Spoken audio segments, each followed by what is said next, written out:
So what do I call you, buddy?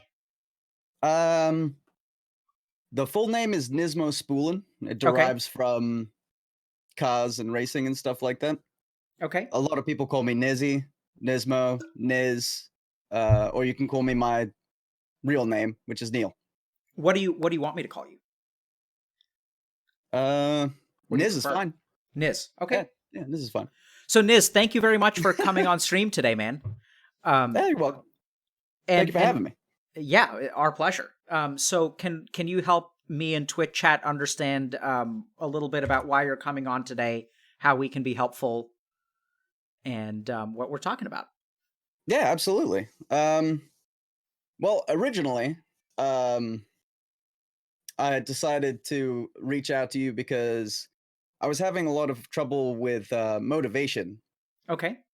and I'd actually recently overcome that pretty good on my own, and Wow. I've been kind of moving forward and Awesome, man. doing my thing with that, and it comes and goes. Like Yeah. I know there's a big problem with depression and anxiety in a lot of not just gamers, internet users in general, right? Yeah. And I've never really subscribed to the notion that I think that I have, you know, any kind of clinical depression or anxiety or anything like that. I see myself as a pretty happy guy. Like Okay. I'm a happy dude. I'm not really anxious about many things. Um, but we all get sad. We all have bad days. Bad things happen. It's natural to be sad about Mhm. stuff. But so working on my own motivation and things like that recently, I've shifted to something that I consider to be more important to me and something that I've been trying to figure out for most of my life, which is um, I've always been able to pick things up and be quite good at them off the rip. And then I don't know what causes this. I don't know if I get comfortable at a certain spot, Mhm. but I don't ever get much better than what I originally start with. Yep. So I can always be good, but I've never been able to be what I would consider great or Yep. someone that, you know, exceeds expectations, I guess. I'm not Yep. quite sure how to word that correctly. Okay. So, um, what I want to do here for a second. Okay. So, I'm just going to take a couple of notes about talking points. Okay. So, and can you tell us? So, I think that's a great, a couple of really great things to talk about.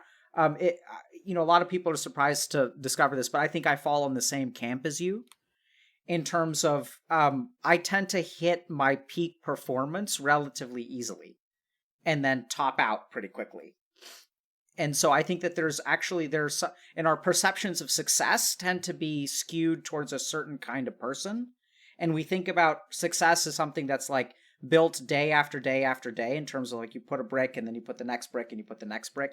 Whereas I think that for some people the structure and model of success should be viewed as a little bit different, so we can talk about that.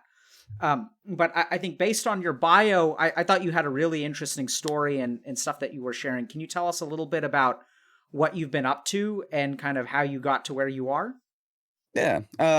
Gaming in general, because like I said, I've done a lot of things. I've been, I've always I've I have ADHD.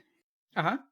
Um, and I never was medicated for it. I tried therapy and all these other different things for it, and nothing ever seemed to work. But um, I jump from thing to thing to thing pretty rapidly, and it's actually not until the last year or so that I started medication for it because I'm terrified of medicines, or I'm terrified of what are they called?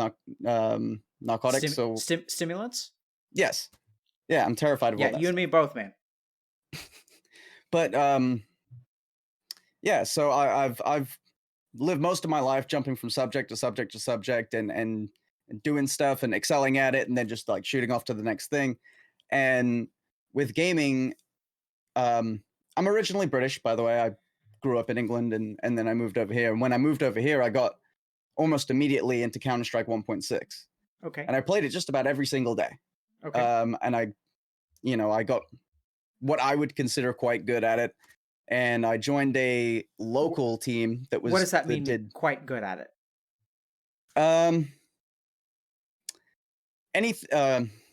There were very few people in public games or public servers or people that lived like around me or people I went to school with that were better than me. Like Okay. I didn't have a problem stomping people out that weren't casuals. There you go. People that were casuals. Yeah.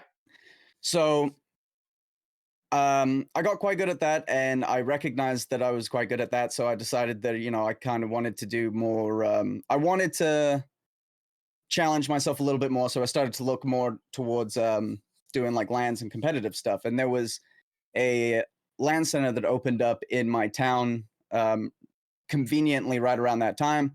And I started to go there very often. And they started a team for 1.6, and I started playing for that team. And it kind of like took off from there. And 1.6 went really well for me. And then and then Source came out. And I decided I wanted to keep playing through Counter-Strike Source. But when Counter-Strike Source came out, there was a big upset in professional, I'm going to use air quotes, professional Counter-Strike at the time, because Source wasn't widely accepted by all of the players and all of the professional players. And I wouldn't, the only reason I would say that I consider myself a professional is because Twitch accepted it and they gave me a partner badge. Don't know why the heck they did that, but let's not question it because I don't want them to take it away. And I got winnings for playing for a team. Whoop. Oh, cool. What are we looking at? Jerseys. Okay. I was particularly intrigued with the underwear. Oh yeah, that was in my sub mail a couple of months back. They sent me all sorts of weird stuff. Oh yeah, chat. Boomer. Absolute boomer. Dude. I'm more boomer than Dr.K over here. Trust. Nice. So anyway, when Source came out, it wasn't widely accepted by the Counter-Strike community and or at least the pro Counter-Strike community, and a lot of players decided not to play it, not to play it competitively. So, and I was still a teenager, so there wasn't much money in it for me as it was to begin with, and I never saw it as a job. I never saw it I saw it as like if you're on like a little league team when you're a kid and you just playing, you're having fun, and you're competing at it, except for I was getting like a couple $100 if I did really well. And that was like my pocket money. Like I bought my first car off of Counter-Strike winnings. Wow. Oh no, it's a piece of crap. Still. So yeah, that happened. Source came out. Everybody kind of just dissipated, and as did I. So I went to trade school to become a welder. I did welding for a little bit. I was a mechanic for 8 years. I fixed a whole bunch of cars. And then a friend of mine that is a streamer, is a 1% streamer, had reached out to me and said, a 1% streamer? A 1% streamer. Chat, help me out. A 1% streamer would be someone like Moon. I'm trying not to name drop. But what does that mean? What? A 1% name streamer? Drop? No. What is a 1%? What does that mean? A 1% streamer would be the top earnings or top viewers streamers on the platform for Twitch. Yes. Okay. So I was contacted by this person, and they said, "Hey, if you're still into video games and stuff like that, and you're still wanting to, play, you should start up a stream and see where it takes you."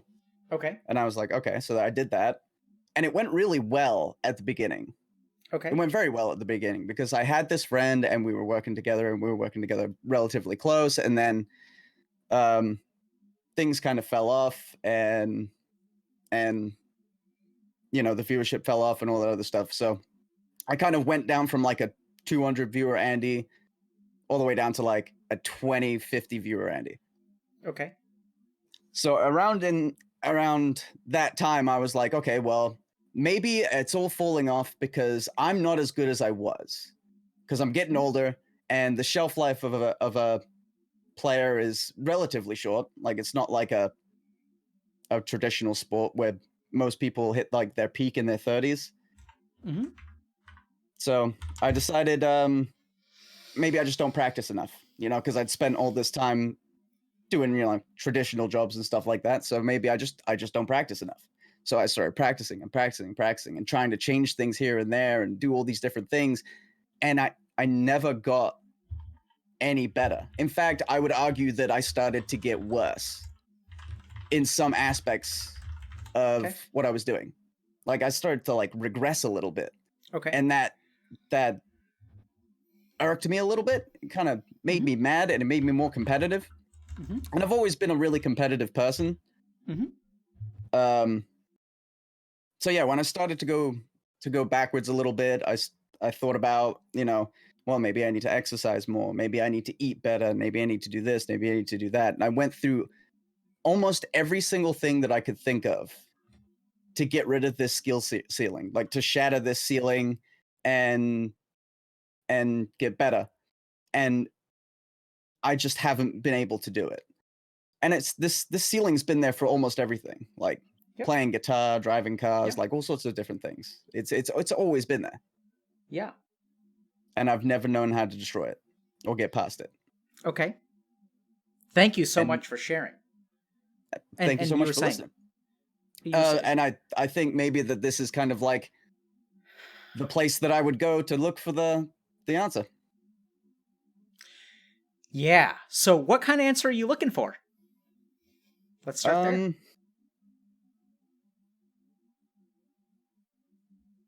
For monitor. Are we good? Chat, if we're good, say bacon. Saved. Okay. I don't know what exactly happened, but okay. Okay. So sorry about that. So I think they left off with I'm not sure you're going to get exactly what you want. So this is what I was saying, chat. So I think that this is one of the rare cases where I can actually, so we can talk about, and we probably should, Niz's like feelings around various things, like where he's kind of coming from. I see something about this conception that you have about a ceiling, and that you're kind of relentlessly moving forward in one direction. But I think oddly enough, so if you were kind of saying that you sort of missed the boat on some esports opportunities. You're like a little bit too old to like sort of really catch that boom. And then you kind of fell out of it for a while and you sort of made a second chance. But I think part of your problem is that you're viewing success very narrowly. So you're like someone who sort of says like, no matter how hard I try, I can't jump above 3 feet. Whereas like let's say there's like an apple that you're trying to reach above you and you're just jumping and you can't reach the apple, you can't reach the apple, you can't reach the apple. And you're kind of saying like, okay, I tried to exercise, I tried to like get on medication for ADHD, and no matter, even though I'm doing all of these things right, no matter how hard I jump, I'm not able to reach the apple. And so you're coming here and you're saying like, okay, maybe if we talk things through, I'll be able to jump high enough to reach the apple. Whereas what I'm going to tell you is go find a ladder. Right? I think you can get to where you want to go. I think you just have a very narrow focus in terms of how you're trying to achieve your goal. Mm-hmm. The other thing that I think is going on is that I think some of that narrow focus is by like not really understanding, not having realistic expectations about certain things. So I think that you need to start making decisions based on data as opposed to like thoughts and feelings and sort of what you see around you. And this is why I'm kind of asking some of these questions. So the question that I was asking Niz, so Niz, is that, I mean, does that make sense? That just I have like a very narrow expectation of success. Yeah. Yeah. I mean, yeah, that does make sense. Okay, so like I'm just going to give you guys an example. So I'm actually hopefully going to publish a paper about this because there's no research on this. So I've started to do actual like research on this stuff, and I'd like to publish this data because I don't think anyone knows this stuff. So Niz was saying, he used this phrase like top 1% in terms of like Twitch streamers. So I was asking Niz, how many people stream on Twitch, Niz? About 2.5 million. Okay. Last I checked.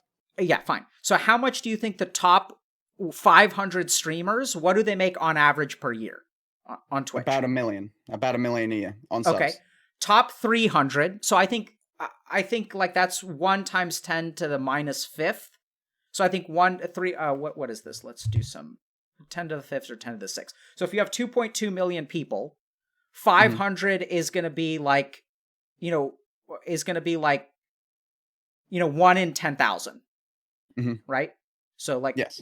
Okay.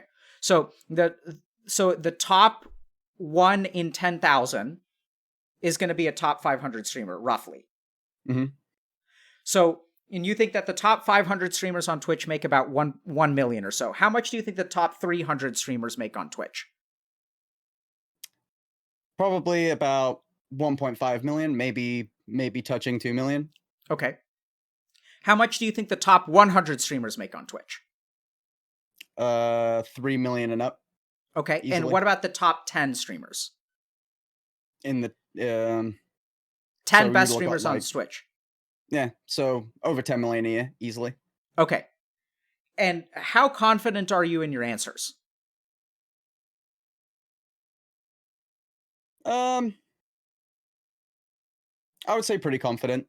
80% okay, confident. So let's ask chat. So Twitch chat, how much do you think the top 500 streamers make on Twitch? So chat seems to think that 10 million is... Keep in mind, Chad, Devin Nash just did a video on this like 2 or 3 days ago. And what did he say? 10 million is a pretty reasonable expectation for the very tip top.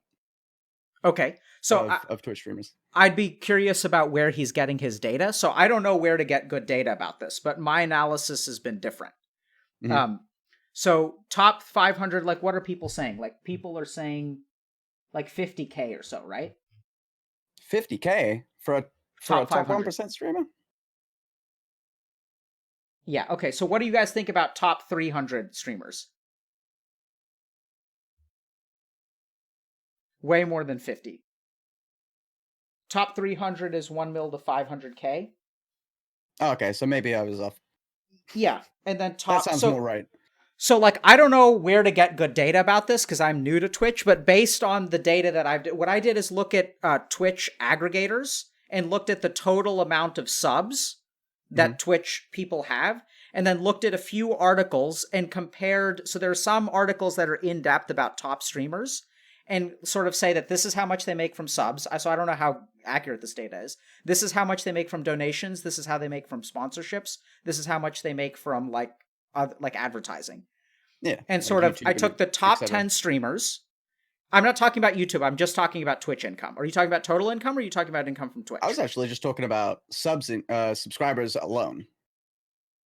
Okay. So I'd be really curious. Yeah. I could be wrong about this stuff, but based on some of the Twitch aggregators, so this is publicly available data in terms of subscribers, right? Subscribers is publicly available. And then what I did is I took the top 10 streamers and found articles about them and compared how much they make from subs to how much they make from everything else. And based on my analysis, the top 300 streamers make at least 10 grand a year. The top 300... Yes. So my data could be wrong. This is the data source that I'm using. So I'm really curious about, where other people are getting their data. The top 300 people on Twitch make 100 grand a year, and the top 10 make over $1 million. No, I'm thinking more. Chat. How many streamers do you think on this platform have over 20,000 subscribers? Yeah, so 10K subs. So yeah, let's. So I'm curious about this, right? So Twitch subscriber aggregator.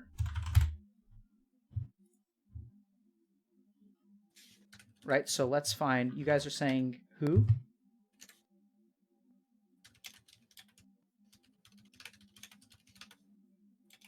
So 10,000 subs. Yeah, so like I'm looking at this, twitchtracker.com. I don't know how good this data is. Sounds legit. According to this, the top 30 streamers on Twitch have about 10,000 subs. That's top 30 out of 2.5 million. Okay. Right? So, like, I think there's a big drop off between 30 and 100.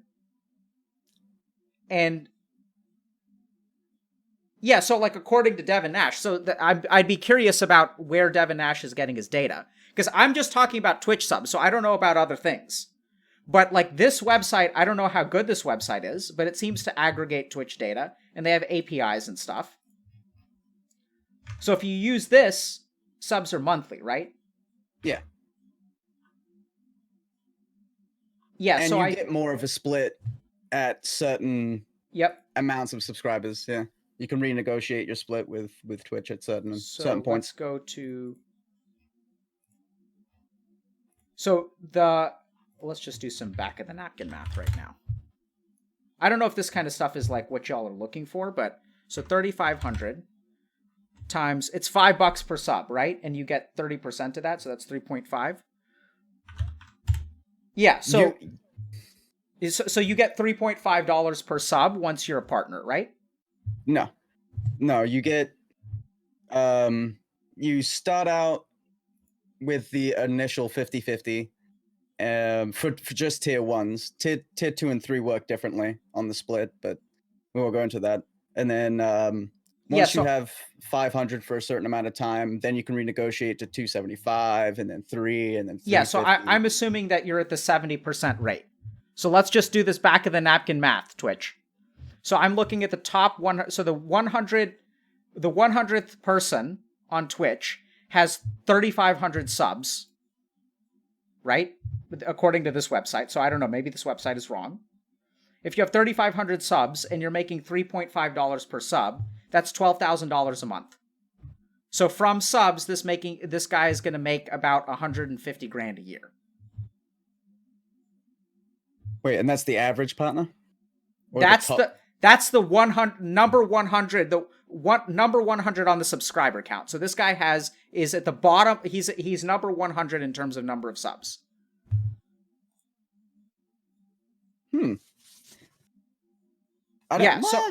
So he has 3,500 subs. So if you guys have better data, I'm open to listen to it. I don't really talk much about money on Twitch, so I'm yeah. But my point here is that like I think I don't know. So I think what's going on. So I tried to look for data on this stuff, and I think that the numbers are way inflated based on what I can find. So there may be a lot of income that I'm not considering, like YouTube and like Patreon and like all these other income streams. Like I'm not sure. Mm-hmm. But based on the actual data that I can find, I think this is a huge problem. Because I think like when you say top 1%, the top 1% of streamers, I think make shit. Because there are 2.5 million streamers. So the top 1% of streamers on Twitch is the top 25,000 streamers on Twitch. Okay. Yeah. You're much better at math than I am.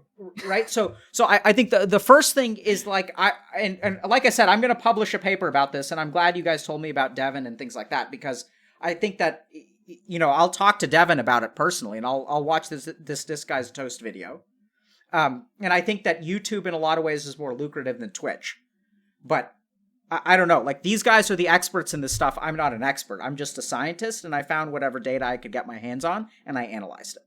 But the first thing is that when you're kind of thinking about your success, you should understand like what you're actually comparing it to. Because if you're comparing it to, you know, like if you're expecting to make, like you said, you bought a car and you said like that's not that big of a deal.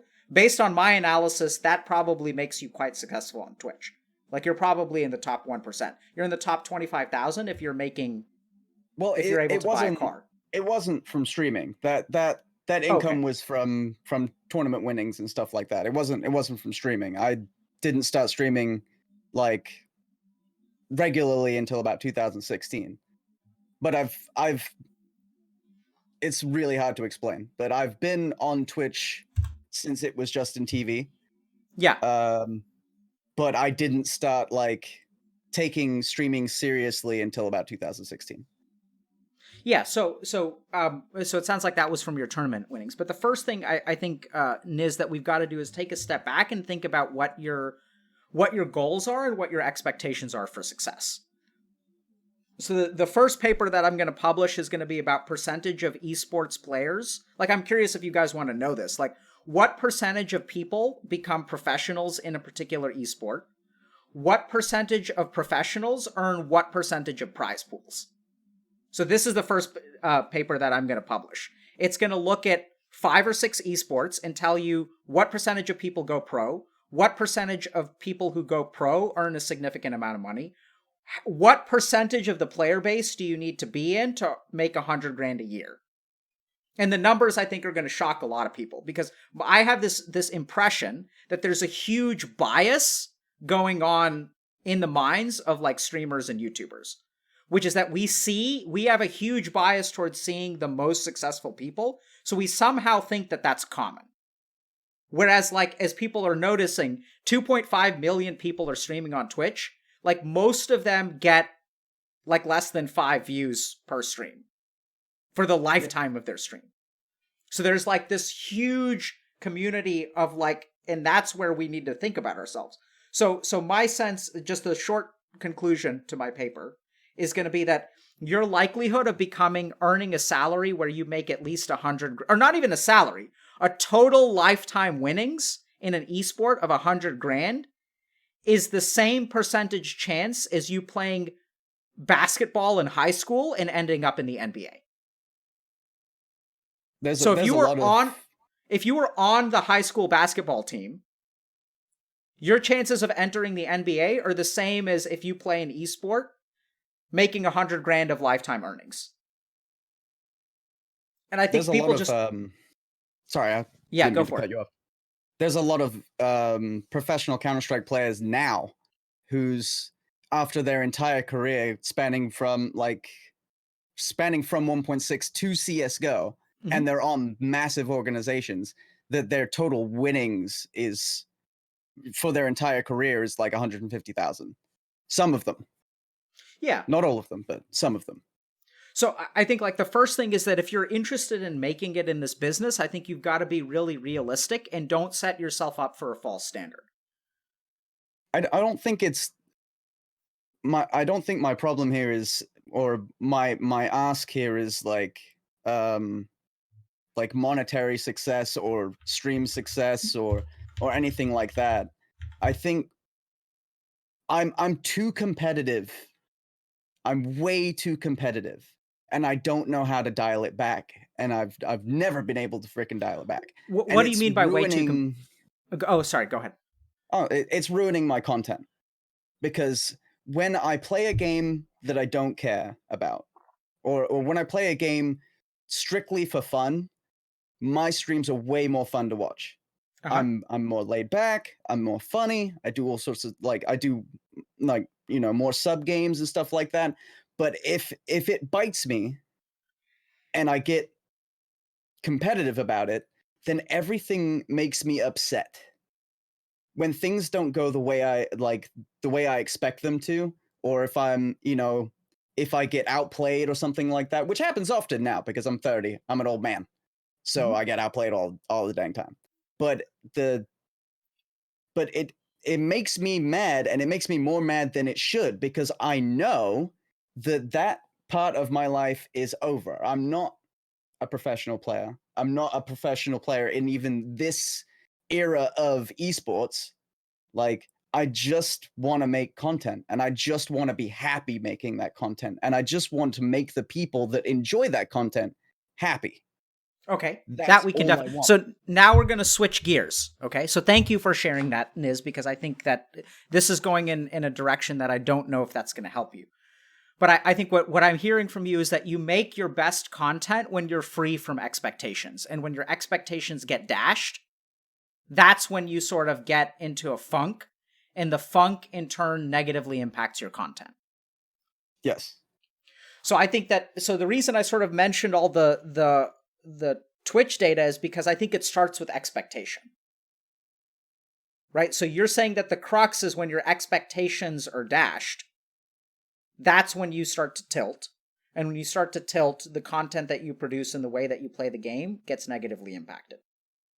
When I take the game too seriously, as soon as the game goes from being fun to being like whatever switch pops in my brain and it says, "Oh, now you got to be the best," that's when it gets ruined. And that's when I I'm no completely longer agree. So funny. let's understand that switch, right? So what is that switch?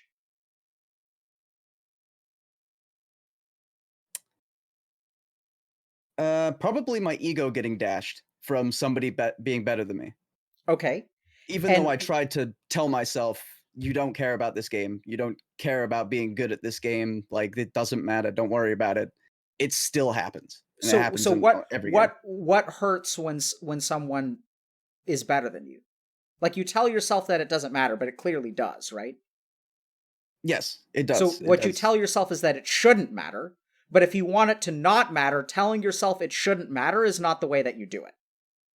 If you want it to not matter anymore, you have to understand why it matters. Okay. So I want you to think about it this way. Like, if a dog is barking and I tell the dog, hey, there's nothing going on, there's no Mhm. reason to bark, is that dog going to stop barking? No. So why is the dog barking to begin with? Um, it feels like that there's something Exactly. around. So Yeah. so how do we get the dog to stop barking? Let it outside to see for itself. Sure, I think that's a great answer, right? We have to address the underlying source of the dog's anxiety. And letting it go look outside and see, oh, there's nothing there, we'll do it. Or we can somehow calm it down. So then the question becomes, it's not that it shouldn't matter because it clearly does. But what Mhm. does it feel to you? Like what does it feel like when these people like beat you in a game? You're playing, you're having fun, someone outplays you, and then how do you feel? I don't know. I just don't feel like I feel like I'm kind of like riding on this boat or this wave that I'm still good. And then it's Absolutely. just the realization that I mean, I may still be good. I don't know. But the generation that's coming up now are just better. They're faster, they're more in tune, they practice harder, like they're just brought up better than when I grew up, like Yep, playing these games. absolutely. They're And so training harder, they're how training does better. that make you feel? It makes me feel like I haven't done enough to stay relevant, to stay good in these games. Like I haven't put the time in. Like I'm older than these people. I've been playing these games for so much longer. You know, you would think X amount more hours into these games than these other people, I should be, you know, at this level, but I'm just not. So there's something that I'm not doing that they're doing, and it just gets into my head and it makes me think like, what are these people doing? What? Well, so Ah, I think this is the problem is because you think that there's something that you can do that will make you that good. yes. I believe that that any one human can do what any other human can do. I truly believe that if you have able body and able mind, that you can be just as great as anybody else. And I don't think that age means anything. I don't think like if you could put your mind to something, you can do it. That's how I feel. Okay, where did you get that belief? Um, I think that was something that my grandfather told me Okay, when I was probably about 10 or 11. okay, and that sounds very encouraging. Yeah. Yeah. Yeah. How does that belief make you feel? I guess it depends on when I think about it. Okay. So if I Great point. think about it first thing when I wake up, I feel like, yeah, I could be just as good as anybody else. I can be just as good as the next guy, or just as good as the person I see, slaying out and doing really good. I could be that guy. But if it's right after I just got, railed by somebody, and I think about that, then I'm just like, if that's the case, why am I, what am I doing wrong? Why am I still not, doing better? So I see that as sort of inspirational on the one hand, and it's also the way that you beat yourself up on the other. Hmm. What do you think about that? I mean, there's no arguing it. I mean, it sounds So, so reasonable. It sounds right, logical. yeah, but I mean, is that what you do? Do you beat yourself up with that belief? Like sometimes it Um, inspires you, and other times you use that to blame yourself for your failures, and you say that if you had worked harder, you could have accomplished more. So you fucking need to work harder. And why can't you work harder? yeah, I suppose I do beat myself up with it sometimes. I don't go out of I my way to do it, but I guess No, I it don't does think you go happen. out of your way. I think it's reflexive. I think it's habit, right? Like every time you get outplayed, maybe not every time, but when you get outplayed, it's really easy to think like, man, like I should be able to do this. Like I should be able to do this. Hmm. Does that make sense? Yes, And yes, and and that's exactly what goes through my mind. yeah, and I don't even think I think the problem here is that when I say beat yourself up, it's hard for you to think about it like that because it's become so automatic. Like you just think that that's true. It's just, does that sort of make sense? Like you say, yeah, I do this all the time, but you don't consider it beating yourself up. Um, I think if I could put a little context to this, Sure, please. because um my coach, like when I was 17 or 18 years old, told me that there is absolutely no excuse for failure. And it was like, I don't think that he was a very good coach. I don't think that I think he led me and taught me through anger. So, and looking back on it now, that's almost exactly what he did. So like, if I lost and I sat there and I thought, ah man, I just got outplayed, but he was so much better than me, he would come up and be like, um, you shouldn't be this comfortable being bested like that. You shouldn't feel comfortable getting beat like that. It should inspire you. It should make you, it should make you want to be better than that person. You shouldn't be happy in losing. You shouldn't be content in losing. And that's what he would drill into my mind all the time. Do you think that got drilled in? Yes, absolutely. Do you think that your mind operates that way now? Yes. And what do you think about that belief? I know logically that it's crap, and it's not sportsmanlike, and it's not realistic. It's I mean, it's sad. You should be able to appreciate somebody's skill when they beat you. Always. Yeah. So at the beginning of this, you remember when I told you that I'm sorry to say this, Niz, but I don't think I'm going to give you the answer that you're looking for, because I Mhm. think you're the answer that you're looking for is something that'll let you break through that skill ceiling.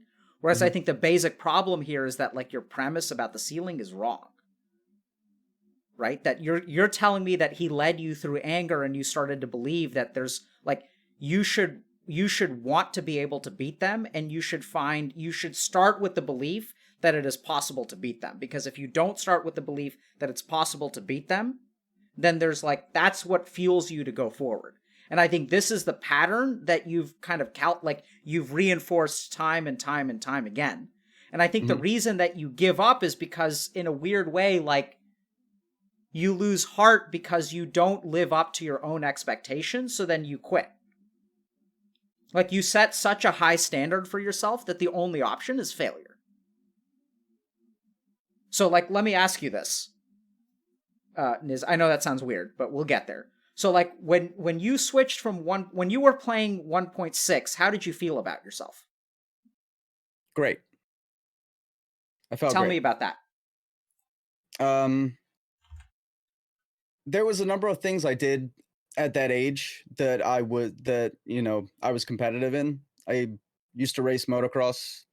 Um, I did um, combat sports and stuff like that. But they were always like things that felt like hobbies.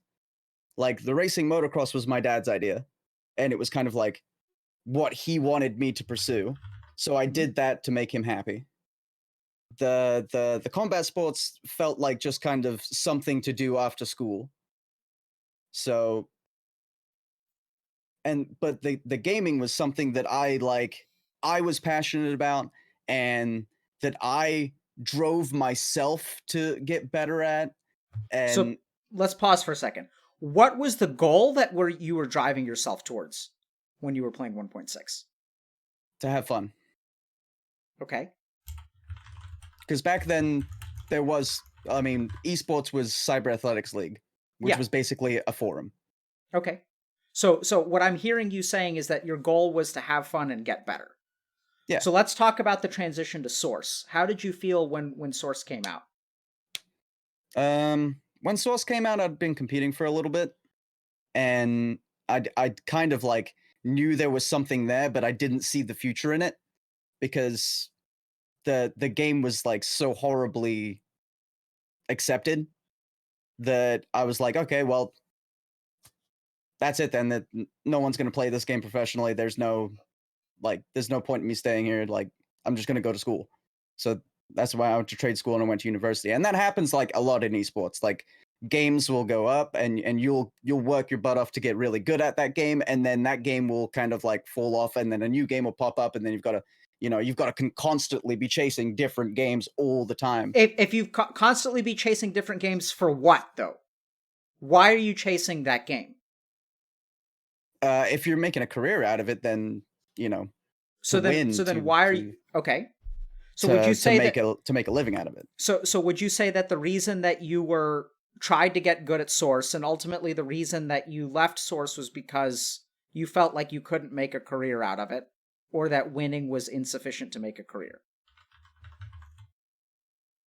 Yeah, I mean, I saw the community breaking up, and I saw people like just not interested in it, and I too thought, eh, I need a real job.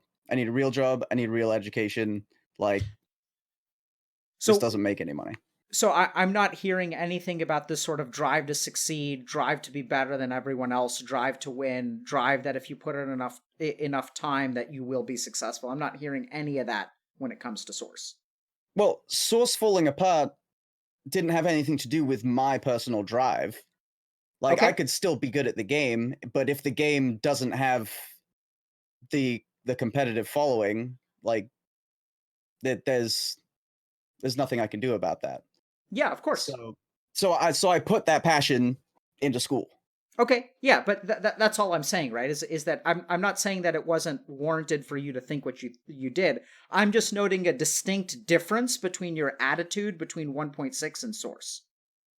No, yeah. Like in one, it was about having fun, it was about getting better, and in the other, it was about a career, and there's no career, so let's forget it. So Mhm, let's talk about becoming a welder. How did you mhm. feel about that? I felt really, really proud of myself. Like unbelievably proud of myself. Like Okay, I liked working with my hands. I liked yeah, I liked building things. I liked feeling like, you know, what's the word I'm looking for? The phrase or word I'm looking for here. Like, I don't know. I felt pretty accomplished. But I had made that somehow I had made that competitive as well. Like I always who wanted my welds to be better. I always wanted, you your know, welds to be better than what? other welders that, like, I worked at a shipyard for a while. I was a bulkhead welder, and there was other bulkhead welders, and we'd get done with a day's work, and weld inspection would come around, and I would always want for mine to be as flawless as a weld could be, just so I could So feel hold on a that second. way. This is important. There's a difference between your welds being better than other people's welds and your welds being as flawless as they can be.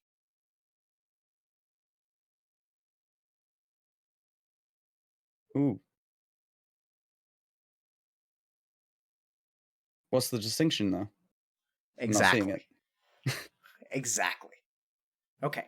So let's say that I enter a chili cook-off. Okay. All right. And I'm on getting board. first prize in the chili cook-off is different from making really good chili. So I can make really, really good chili, Mhm. and I can be from Texas. Or I can be in New England and win a chili cook-off, and it's still going to be shitty chili. So it matters the people that you're up against? Absolutely. So comparison, so let me just have you listen to the language, okay? You think it's competition, but I don't think it's competition against others. So this is just the language that you used. When you were playing 1.6, you were happier. When you were playing Source, I think you were less happy. When you were welding, you were more happy. So let's see, and right now you're not happy. You're discontent. And what I'm noticing is there's a subtle thread. There's a subtle theme in the times that you're happy and the times that you're unhappy. When you're happy, it's about having fun and getting better. When you're happy, it's about making the most flawless weld that you can. When you're unhappy, it's not about playing a good game. It's not about having fun. It's not even about playing the perfect game. It's playing a game that isn't as good as someone else is playing. One is about you and one is about other people. One is about a comparison of your worth related to other people, and one is about just your work and the work that you put out. When you stream and you create good content, you're not thinking about other people. You're thinking about having fun and playing the game. And when you create bad content, you're thinking about other people. It's all coming full circle now. Yeah, I mean, I am the happiest when I'm just enjoying streaming, and I'm enjoying, like, being funny and having fun. Absolutely. And I think that you are competitive, and that competitiveness can manifest towards yourself or towards other people. And what I mean by that is you can weld one day and you can say, this weld was not perfect. Tomorrow I'm going to do better. That's what I think what you mean by being competitive. And I do think that you get enjoyment out of having your welds be better than other people's. But something tells me that if you were surrounded by shitty welders, I would hope that you continued to try to improve your welding.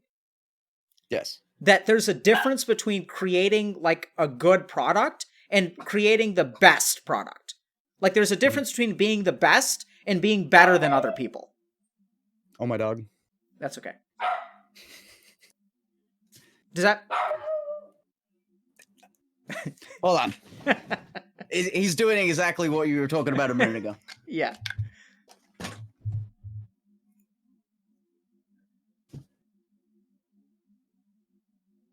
So I have a question. What is Forzen CD? What does that mean? I see people posting about Forzen CD a lot.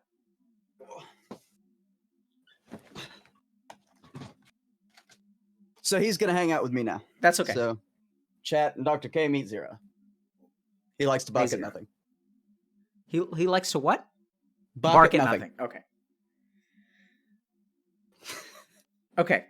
So tell me about. Does that make sense, Nick? Yes, it does. It makes an overwhelming amount of sense.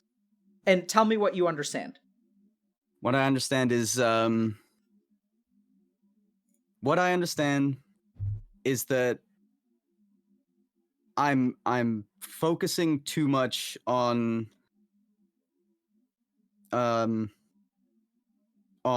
being better than somebody else and not focusing enough on being better than myself.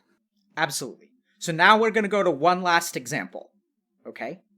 How did you feel when this 1% streamer reached out to you and said, hey, let's start working together? Well, I didn't know how popular he was at the time.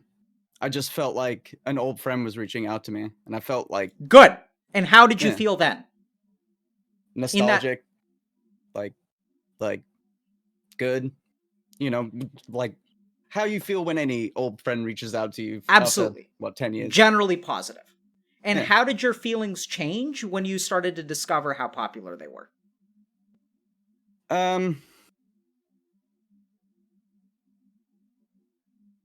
mean, I didn't resent him. I didn't feel like jealous of him. Like I was genuinely happy that he was doing well. I genuinely believe that. How did you feel about yourself? I felt excited that there was something for me to like try and something for me to try to excel at. Okay. And then what happened? And then I got back into shooter games, and I mean, it's so weird because at the beginning I didn't do it to be the best. I just did it to be funny and have fun. And then, you know, it got out of hand. But when it got out of hand, I switched games almost immediately. Hold on. So what is out of hand? This is important. Out of control. What is that? In what way? What got out of hand? I got too competitive. I focused too much on trying to get to the top of leaderboards and prove to everybody who was essentially nobody that I was so dang good. Like Yeah. So what do you think? Like, who are you thinking about at that point? Yourself or other people? I was thinking about the other people that were on the leaderboard that I wanted to pass, yeah. Right? So at that point, it's no longer about like welding for the sake of welding. It's about like comparison to other people. And I want you to watch this shift and really think about it. Because you used the word regression when you were describing this scenario. Mm-hmm. That everything started out great, but then you regressed. And I think we see it right here. We see that when he reached out to you and you didn't know, when you weren't thinking about other people, it's just a friend reaching out and saying, hey man, let's do something fun. And you were like, fuck it, yeah, let's do something fun. Mm-hmm. And then you started out and you had good viewership and everything was fantastic and you were having fun and they were having fun. You didn't realize how big of a deal they were. And I didn't mean to imply that I thought you were jealous of them or anything like that, because I don't think that's what it is. I think all it is you start to compare yourself. It's not that you're jealous of them. It's just that you look at their success and you look at your success and you look at other people's success. And the more you start to compare, it no longer becomes about, am I proud of what I created? It becomes, how does what I create compare to what other people create? And the more that you move in that direction, the more you feel like a failure.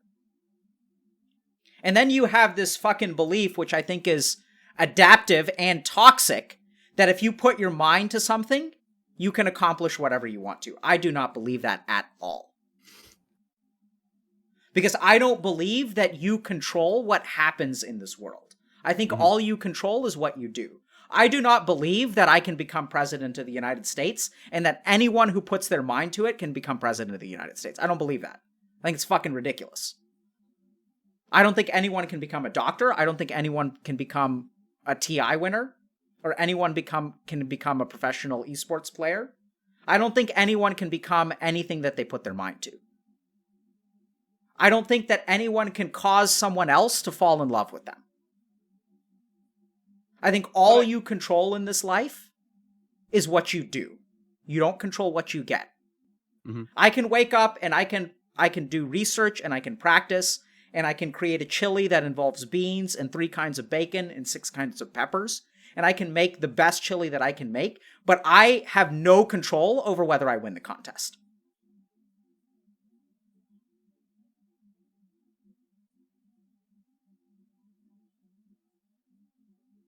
I don't know if I necessarily like and it might just be because I've sat here and believed it for so long. Absolutely. I don't undo core beliefs about your life in a day. Yeah, it's going to take me some time to like get over it. But in the back of my head, all I'm hearing myself, like all I'm hearing myself, my subconscious say is, but we're all human. So And why we all is it have the saying same that? limits. I agree I that don't know. It's like it's on loop. Yeah, It's but like so it's like it's been on loop all my life. You're damn right we're all human. And that's actually what you have trouble accepting. Because you believe you're superhuman. You believe that you're not just human. That if you work hard enough and you keep working, that you will achieve, like, that you can achieve anything that you put your mind to. That's not human. So I think the really tricky thing about your belief system is that it, like, you're preserving some kind of control over your life that I don't think you really have. Like, I think that in a weird way, like, you always consider yourself to be responsible for everything that happens to you. And I'd be really curious, like, where you got that idea. Because you're kind of thinking, like, it's almost like you're thinking about, like, the world as a vacuum where your effort creates a result. And that nothing else influences that. I don't believe that any person who puts their mind to it will, can win a particular sporting event. I just don't think that's possible. Like, I think there But can if you only... put in the time to practice and learn and develop the skill set, you can be the person that overcomes and wins, a sporting event. You right? can win, but I don't Yeah. think you're guaranteed to win. So I had this problem. So I did some consulting for a Korean esports organization. And this is something that the head of the organization just did not understand. He was like, no, if we practice and we practice harder, then we can win. And I was like, yeah, you can win, but you're not guaranteed to win. Yeah. Because at the end, that makes sense. You're not guaranteed anything. but that's not the way you think, right? You say that if I had worked harder, if I had grinded more, then I would be able to be better than that guy. Yes. Yes, I believe that. I believe that if I'd put in the same amount of time and the same amount of effort and tried to change the things change the bad habits that I'd built years before and build it in a different way, that I could possibly, yes. No, hold on. There's a difference between possibly and guaranteed. Because I think in your mind, it's not actually possibly. I think in your mind, you believe that if you had lived a different life, you were guaranteed to win a particular event or a particular match. Logically, in my head, I don't think that I'm not talking about guaranteed. logic. I'm talking about this. That when you lose, there's a part of you that says, if I had done this better, this would not have happened. I believe that what's in here is not possible. It's definitive. Mm-hmm. That's what I hear you saying. I'm not talking about logic. I'm talking about the way that you feel. That when you look at your life and you say, I can't break out of the ceiling, and then what happens is the reason you can't break out of the ceiling is because you fucked up at some point, or you didn't do enough at some point. Mm-hmm. And I think that whole thing, like, needs to be dismantled. I don't know exactly how we're going to do it, but that too. So, I mean, I think this is where, like, you're setting a particular goal for yourself and you're beating yourself up because you don't achieve that goal. Whereas I don't think you can achieve that goal. I don't think it's yours to achieve. I think as a human being, you can practice and you can dedicate yourself and you can work really hard. And that, oddly enough, success is more likely then, but it's not guaranteed. And when I look at the story of your life, the times in which you didn't shoot for something particular are the times where you've been the most successful and the times that you've been most content. Because when you were playing 1.6, you weren't necessarily trying to reach the apple. You're like, I'm going to play this fucking game. I'm going to get as good as I can. I'm going to see how many noobs I can own. And when you welded, you were like, I'm going to put this shit together. I'm going to weld and I'm going to make it as damn close to a perfect weld as I can. You didn't say, I'm going to make the perfect weld. You said, I'm going to make as close to a flawless weld as I can. Your words. No guarantee. Effort. Direction. Hope. But humility. A lack of control. I'm going to make as close to a flawless weld as I can. It wasn't, I'm going to make a flawless weld. And I think you're absolutely right that you have this belief that anything you can put your mind to, you can accomplish. And that belief can be inspirational at some times, But when your ego gets activated and you have the comparative mindset, then it becomes toxic. And then you compare yourself to other people. And then you say, why am I not good enough? Why the fuck, like, I should be able to do this? Because that's what you're really telling yourself. It's not, I can do anything that I put my mind to. The real thought, so this is it becomes a different thought. Sounds like the same thing. At the beginning of the morning, I can do anything that I put my mind to. When you're feeling bad, the thought changes subtly, but it changes to, I should be able to do this. Mm-hmm. That's the thought, right? Do you understand that? Like that those are different? Yes, it's like it went from being hopeful to being feeling like I'm owed something. Yes. Or yeah. Entitlement. Yes. The other thing is that you beat yourself up for it. I think. So entitlement is a little bit different, but you think you're owed something in life, and you're not owed shit in life, man. Sorry to tell you that. Like this is the problem, right? So like earlier I was talking about putting the 140 like rejections up on my wall from medical schools. Like I'm not owed, like it took me a long time to get it through my fucking head that I'm not owed shit from any of them. Like I can work really hard and I can have a really good score and I can have a really good GPA, but at the end of the day, I do not get to control whether someone accepts me into medical school. You do not get to control, like, you can play really hard and you can work really hard. And you were saying this yourself, that you should be able to appreciate that like someone is better than you. You should be able to like walk onto a field and play a game and say, I gave it my all, but damn, they just played better. Yes. And sometimes I hear when I work with esports athletes who are very successful, most of them have actually that attitude. The ones that are the most successful are the ones that say that, like, and you can watch like esports interviews and some people will say like they just played better that day. It's not, I'm not good enough. It's not that I didn't play well enough. It's just they played the better game that day. That's what happens. When you work with professional athletes, that's how it is. And the ones who recognize that are, I think, the ones that like, they focus on playing the best game that they can. And I want to genuinely feel that every single time. And I would be lying if I said that I felt that way every single time. Good. In 100% honesty, I get that toxic feeling where I just feel like I messed up somewhere. Yeah. Hey man. So I'm glad you are honest with yourself about that. And I don't want you to start deluding yourself into believing what you should believe instead of what you do believe. What I want you to do is notice it. Right? As that toxicity comes up, ask yourself, who am I thinking about now? Am I thinking about me or am I thinking about them? Did I play the best game that I could have played? Or was I distracted or did I not exercise or whatever? And I think that like that's really where you need to pivot. Like you need to catch yourself as you start to tilt and you start to think about other people. Try to bring the focus back to yourself. And you can do that through, have you watched any of our meditation stuff? Yes? I have literally watched every single YouTube video that you've put out and every single stream. I've double watched everything. Okay, I absolutely fantastic. love all the content. So I think we're going to do a little bit of meditation right now, and then we're going to do questions, if that's okay. Should I go get my dog? Your choice. No, that's okay. I think the dog being a distraction is actually a good thing. Okay. So first of all, Niz, do you have questions? I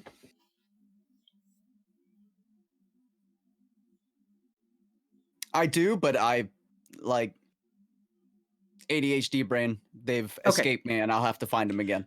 let me ask you kind of just one last question. So through Healthy Gamer, we've had some ups and we've had some downs. So we've done some stuff that's worked really well and some stuff that hasn't worked really well. This is what I'll tell you just about my own experience. There are sometimes we think about how to make successful content. And how do you think that works out? Could you repeat that? Just the end of it? So we sometimes try to make successful content. We think about like, how are we going to make something that's going to be successful? How are we going to get a lot of views on YouTube and Twitch? Okay.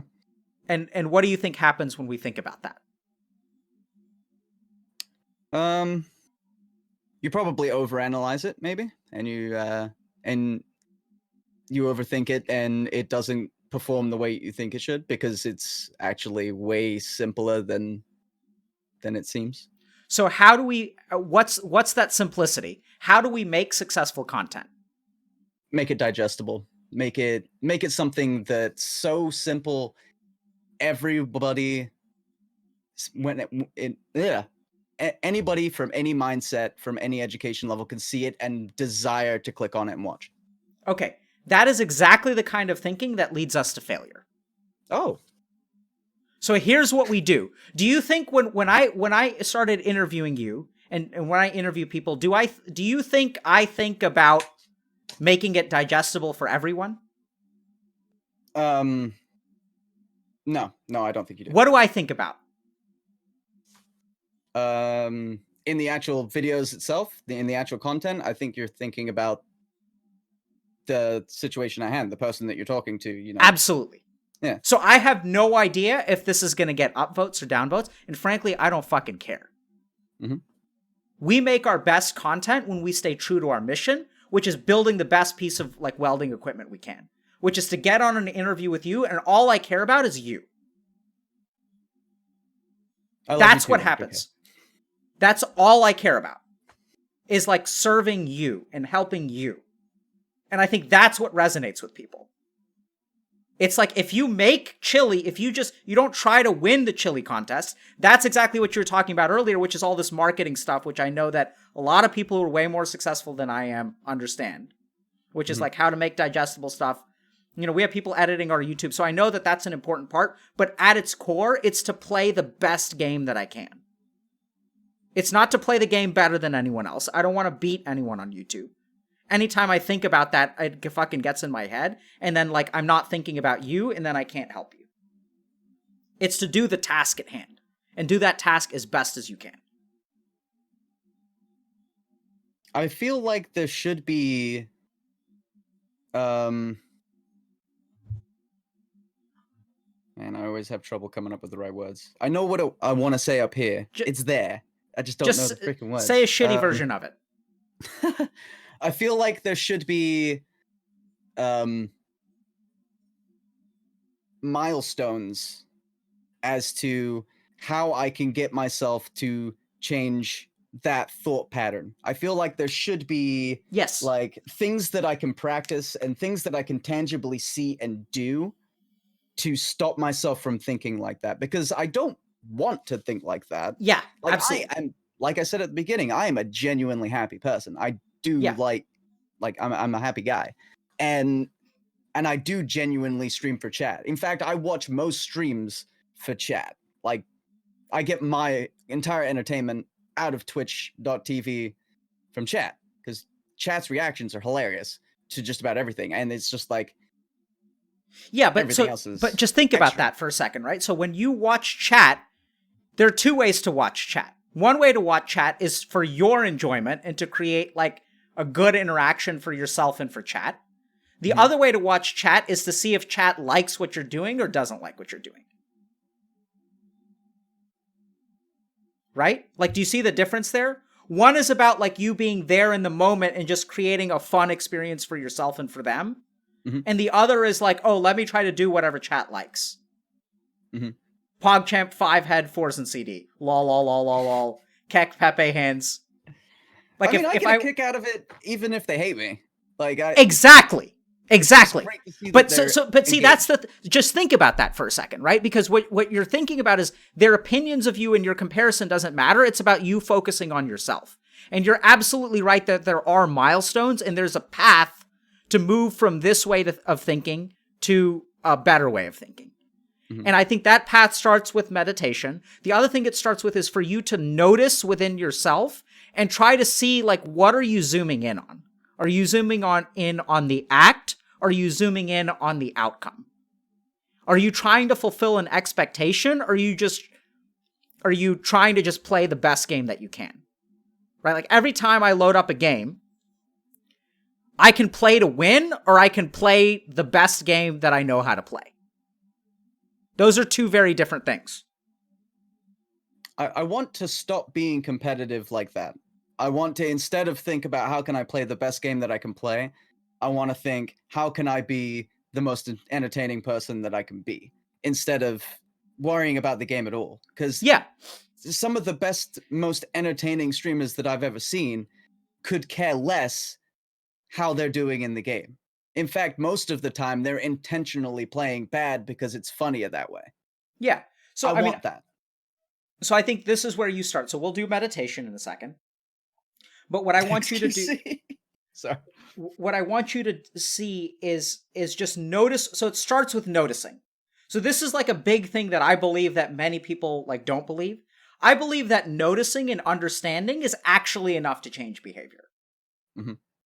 This is different from having information, but noticing. I think once you have true noticing or awareness of something, it's going to change. So that like if you get burned by something, you're going to continue, like if I get burned by a hot stove and my hand is numb, I'm going to continue getting burned by the hot stove. But if I notice that this is the source of my pain, if I notice and become aware of my thoughts, then I get control over them.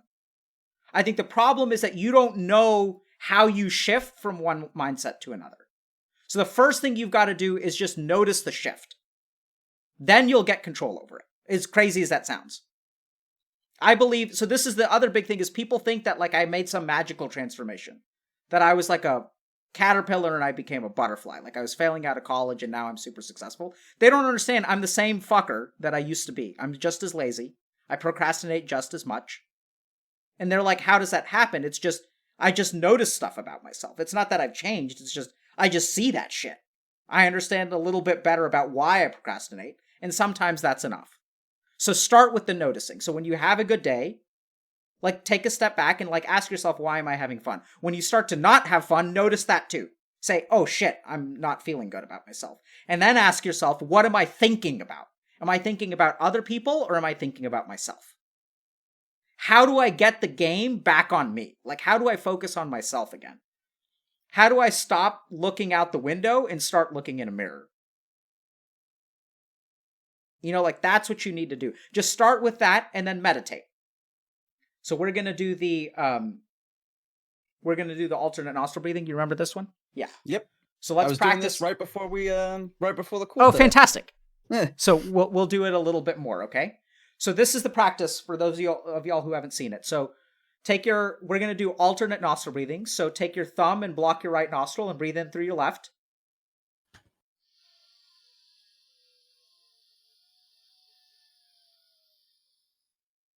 And then switch to the other side and then breathe out. Breathe in through the same side. Don't switch. Switch and breathe out.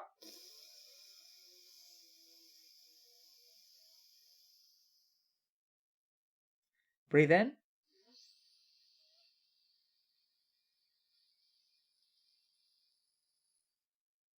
Switch. Breathe out.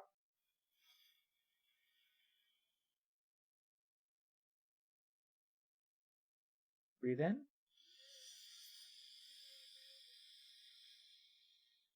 Switch. Breathe out.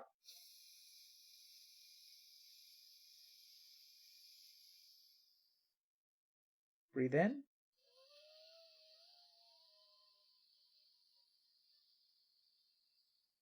Switch. Breathe out. And now continue at your own pace. We'll practice for about 2 minutes.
go ahead and finish the round that you're on. Let your eyes remain closed.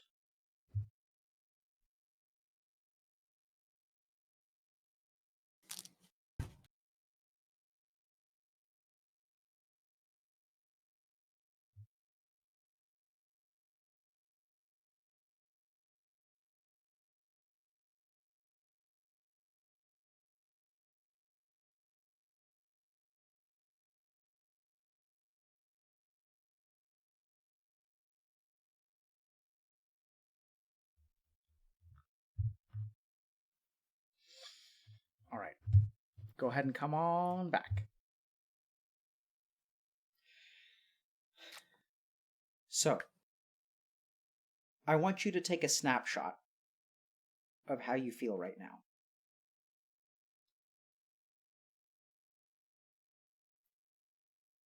How do you feel?